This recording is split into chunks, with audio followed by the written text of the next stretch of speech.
Continuous innovation and progressive improvements in consumer electronics generate a steady consumer demand for latest household appliances based on innovative technologies that change each year. Offered a wide variety of new, cutting-edge products with advanced features and appealing design, consumers do not hesitate to replace outdated appliances they use in their homes. This has created an absolutely new market with stable prices. The pricey yet antiquated belongings acquired throughout the years still have to be discarded, which is often not an easy thing to do. Those who are fond of antiquities come up with their own, very different ways to repurpose such household waste that is well past its heyday.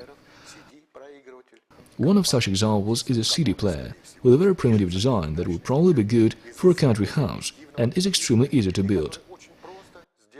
The desktop computer has moved past many milestones in its evolution towards perfection, upgrading from one version to another and based on increasingly sophisticated components. An old computer is usually sold part by part and replaced by a new one.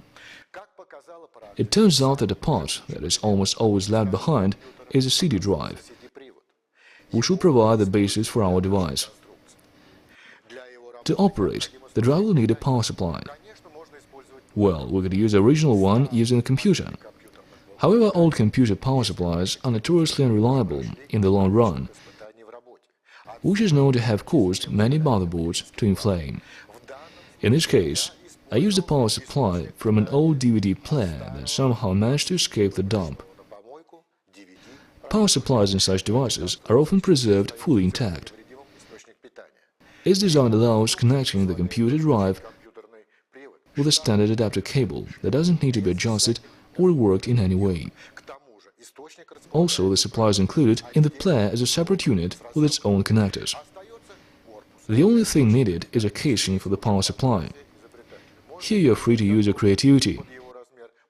You can use a ready-made one that has a suitable size, or you can make your own using any suitable material at hand, such as foil-plated hardened paper.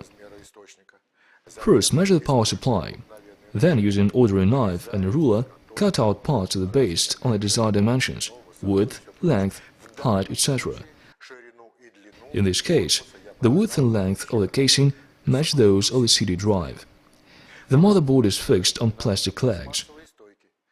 All the cutouts for indicators, the power switch and the groove for the cable were made with a drill, using a perforator and a miller.